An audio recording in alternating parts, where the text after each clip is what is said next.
안녕하세요. NI필치과 원장 임필입니다. Greetings, I'm Dr. Impir of LIP Dental Clinic. I'm honored to be here with you as a Master Course Basic Director, and before we go into offline Master Course, parts of the lecture that is provided offline will be addressed online, albeit in a short time frame. Today I'm going to talk about GBR.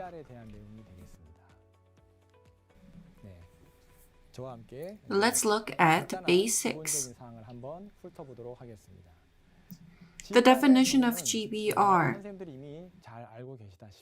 As you all know, it is guided bone regeneration. In other words, as shown in the image, it is a procedure that promotes bone regeneration by securing a space in the bone defect area using a barrier membrane and blocking cells other than bone cells from infiltrating the bone defect. GBR stems from GTR. GTR is in the sphere of periodontology. With the dawn of implant era, GTR has developed into GBR. GTR is a procedure which regenerates periodontal tissue, such as periodontal ligament, cementum, and alveolar bone. Using a barrier membrane, periodontal tissue is regenerated. The principles of GBR and GTR is the same. As for GBR, we're replacing implants. What is necessary is bone, and it regenerates bone. In GTR, periodontal tissue is regenerated, such as periodontal ligament. In the case of GBR, bone is regenerated.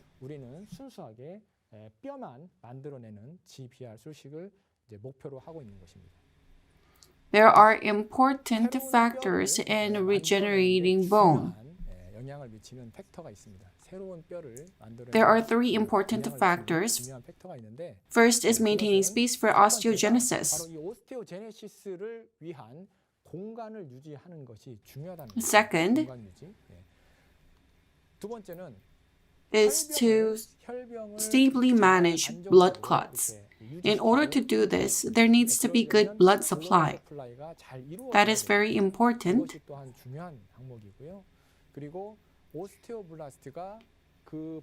Osteoblasts need to be induced in order to get new bone formation. We need to bear these in mind. We need to think about in what kind of environment we can gain the desired bone regeneration.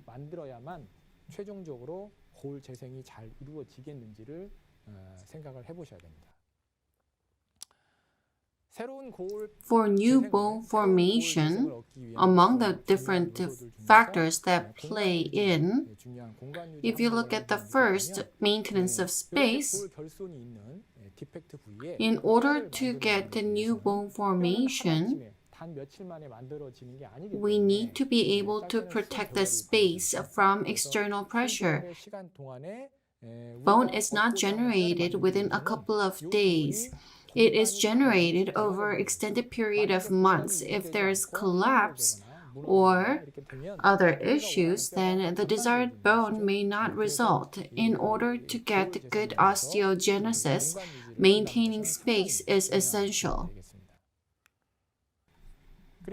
Also, blood clot needs to be stably formed and there needs to be good blood supply. These conditions need to be satisfied for osteoblast to occur. For instance, when we place implant in the lower, Because of thick cortical bone, blood supply may not be good. In order to overcome that, decortication is done to overcome such challenge. This is to allow good blood supply in the defect area. Only then will osteoblast occur. As shown, in order to get good bone regeneration, osteoblast needs to be formed within the defect area to get the desired bone. In doing GBR, the most important principle is this. In 2006, Honglei Wang named it PASS, P-A-S-S, an abbreviation of major principles that need to be abided by. First is primary wound closure. Second is angiogenesis. There needs to be good blood supply. Third, space maintenance. As mentioned, space needs to be well maintained in the area where we want to regenerate the bone in order to get the desired result. Therefore, space maintenance is very important.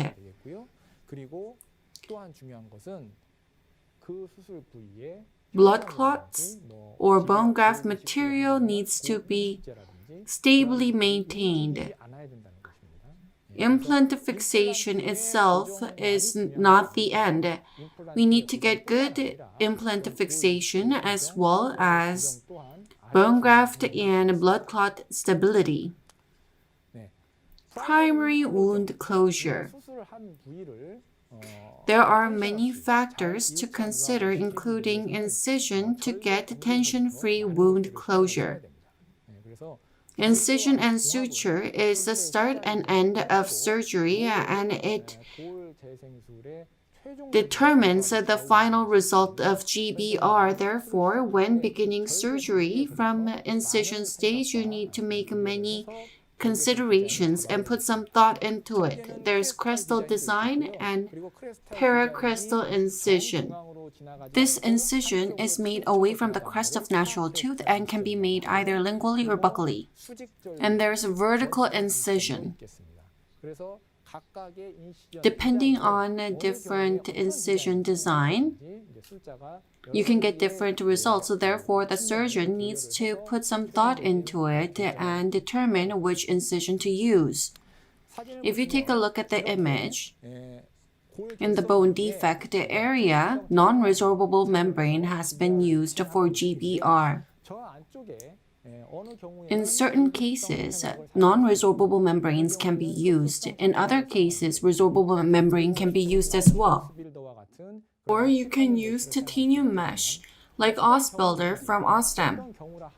In whatever case, in order to get successful GBR, in the final stage of surgery, appropriate suture is necessary. Suture is important in the sense that we need to get primary closure and good soft tissue healing in order to get the desired results. Next is angiogenesis. In other words, it is blood supply. It's the same expression. In the area where we want to generate the bone and the defect, as much as possible, there should be enough blood supply. In terms of soft tissue, sufficient blood supply is required in order to get the good bone formation. As mentioned, space maintenance is very important. When we place bone graft materials here and add a membrane and then do suture, this is how surgery is complete. Up until bone formation is completed, this space needs to be maintained, but if there is collapse, we will not be able to get the desired results. We need to make sure that the surgical site is stable and fixed. You can do different types of suture or screws so that this surgical site does not move. This is necessary to get the desired effect. Let's look at the types of bone defect. On the far left is the extraction socket with intact walls. Second, there's a horizontal bone defect. In other words, horizontal resorption has occurred. If we divide the horizontal bone defect, there's dehiscence where implant top is exposed, and there's fenestration where the lower portion of the implant is exposed, and there's an extensive bone defect as well. Depending on different defects, we need to apply GBR procedures. In the case of a vertical bone resorption, not just horizontal but vertical bone resorption can occur, and you need to do vertical bone augmentation. In the case of number 4, where there's horizontal and vertical resorption, the level of surgical technique required may be very sophisticated. If you look at the extraction socket, after extraction there's bony wall. Implant will be placed and bone graft can be done. Let's look at a clinical case. Right after extraction, within the extraction socket, implant has been placed, and you can do bone graft here or just skip it. The bone defect type. There's intact bony wall around the implant. We can get good results and bone regeneration easily in this case. There's horizontal bone defect. The bone is resorbed horizontally. Let's divide this into two. First, there's dehiscence where implant top is exposed, and fenestration is where the bottom of the implant is exposed. Let's look at the image. As shown on the left and right, there's where implant top is exposed and where the implant bottom is exposed. Let's look at a clinical case.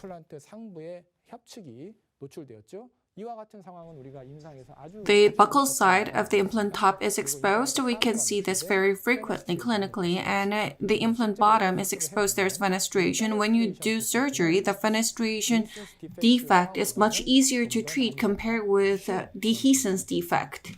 This is a case where there has been extensive bone resorption in a horizontal defect. In this case, there's intrabony defect where it is within the bony housing, and there's also extra bony defect where it is beyond the bone housing. Intrabony defect is much easier to treat than extra bony defect. When we do bone regeneration, we need to try to place the implant within the intrabony defect. This is intrabony defect. This is extrabony defect.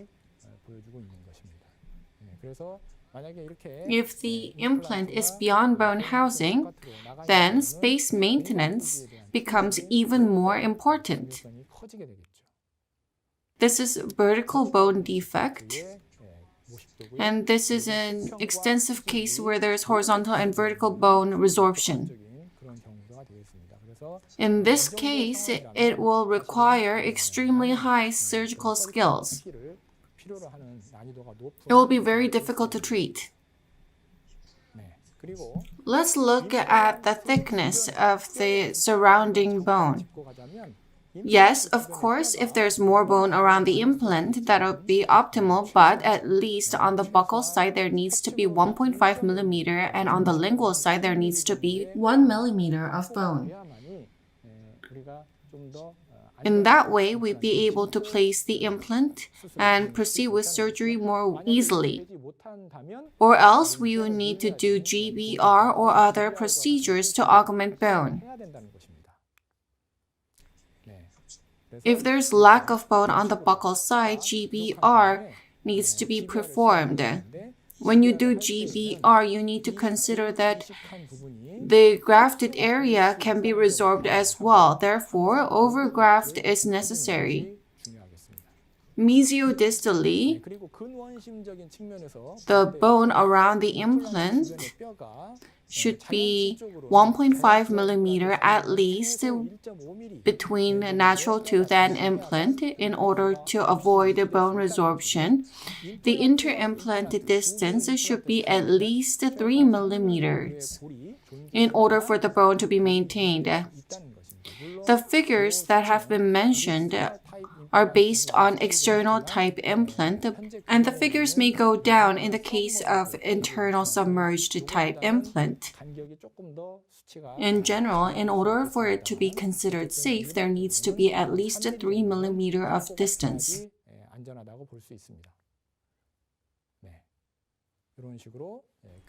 There needs to be 3 millimeter of distance to be safe. If it is narrower than that,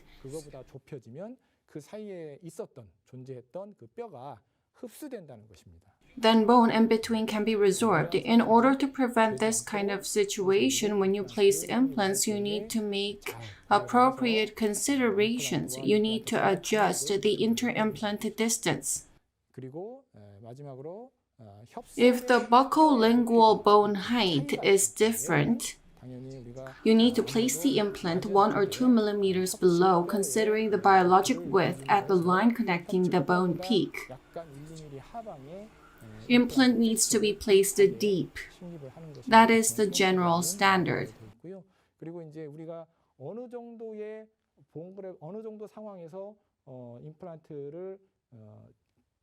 It is entirely up to surgeons' surgical skills in terms of whether or not to do GBR when doing implant placement, whether or not bone augmentation will be done. So you need to make decisions accordingly depending on situations. Today we have looked at the basics of GBR. If you're interested in more specifics, come and study with me at Offline Master Course. Thank you. 감사합니다.